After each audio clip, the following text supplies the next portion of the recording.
మీకు ఎన్ని వస్తాయి? రోజు అర్థమెటిక్ క్లాస్ పెట్టి రోజు ఎక్కాలు చేయించి ఏమవుతుంది? ఎక్కాలు వచ్చేంత వరకు లెక్కలు వచ్చేంత ఒక డ్రైవ్ చేయించాలి, వేరే వద్దుగా. 420లా ఇది 33%, 33 23% అడిగా, 33 1/3% అడిగినా. 140 into 3 ఎంతమ్మా? 140 into 3 ఎంత? ఒక్కరు చెప్పి ఇక్కడ నుంచి ఇంతమంది ఉన్నారు. 140 420 కదా.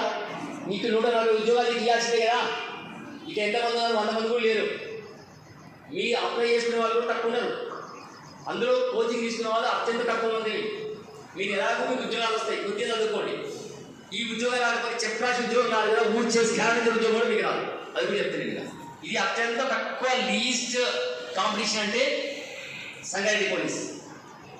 ఎక్కువ అప్లికేషన్స్ ఉండవు ఇక్కడ. వేరే రాచకుండా హైదరాబాద్ కమిషనరేట్ ఫ్లో ఎక్కువ ఉండదు, ఫిట్టింగ్ ఉండదు. మీకు అంత హార్డ్లీ రాస్తే 4 ఉద్యోగాలకు 10,000 మంది రాయరు. 1:20 కూడా ఉండదు ఇక్కడ. ఆ 10,000 మందిలో అంత చెత్తగానే ఉంటుంది, స్లాబ్ ఎక్కువ ఉంటుంది. 20% కూడా చదివేటోళ్ళు ఉండరు. భారతదేశ రాజధాని అంటే చెప్పడం లేదు, అంటే 200 మంది ఉంటారు. మనమే చెప్తలేదు, వాళ్ళే చెప్తారట. భారతదేశ రాజధాని ఏది? ఢిల్లీ అని న్యూఢిల్లీయా? ఢిల్లీ అంటారా? ఇంకేమన్నా? ఢిల్లీ ముఖ్యమంత్రి ఎవరు? కేజ్రీవాల్. పార్టీ ఏంది? సింబల్ ఏంది? చీపిక తెచ్చుకుని అందరూ ఊడ్చేసి బయటపడేస్తారు అని. ఓకే, సో 1/3 రిజర్వేషన్స్ మీకు ఉంటాయి. ఇకపోతే ఆర్మడ్ రిజర్వ్ ఉద్యోగాలు ఎన్ని? 123. మీకు ఎన్ని వస్తాయమ్మా?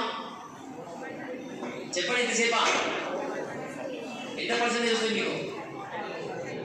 ఎంత నువ్వు నారా చెప్పాలనేది. నీకు కనీసం ఎన్ని జిల్లాలు ఎన్ని ఉద్యోగాలు ఉన్నాయి? దాంట్లో సివిల్ ఉద్యోగాలు అంటే వాళ్ళకి ఎన్ని వస్తాయి, వీళ్ళకి ఎన్ని వస్తాయి, రిజర్వేషన్స్ అంటే ఎట్లా ఉంటుంది, అన్నీ కూడా కేటగిరైజ్ చేసుకొని చెప్పాలి కదా. మరి వాళ్ళకి ఏం తెలియదు అసలు. మీకు ఆర్మడ్ రిజర్వ్లో ఓన్లీ 10% ఉద్యోగాలు ఉంటాయమ్మా.